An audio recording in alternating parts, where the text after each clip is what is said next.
In this video, I will show you how to fix Microsoft Store stuck on loading. First thing you want to try is go to search, then type in run, click on run, then type in the following wsreset.exe, then click OK. Now this will reset the cache for your Microsoft Store and open it a fresh start from Microsoft Store. Now if this didn't work for you, then we're going to the next step. Go to search and then type in Windows updates and then go check for updates. If there's any updates, make sure to install it and then restart your computer.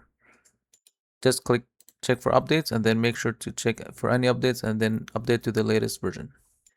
If that still doesn't fix the issue, then go to search, then type in PowerShell.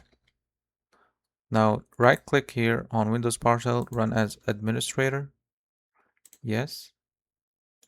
Okay, now what we're going to do is uninstall Microsoft Store and then reinstall it again.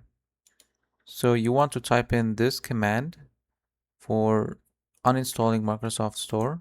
Hit enter. Make sure to hit enter twice. Okay, now it's run. Once you see this, now it's finished.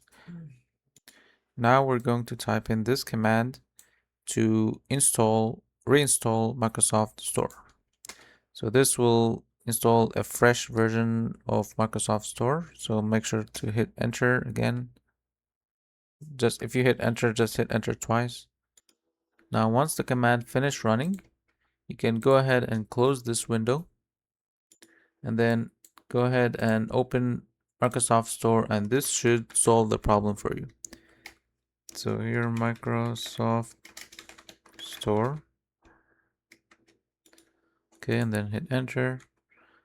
And that's pretty much it for the video. If you found it helpful, please consider liking and subscribing. Thanks for watching.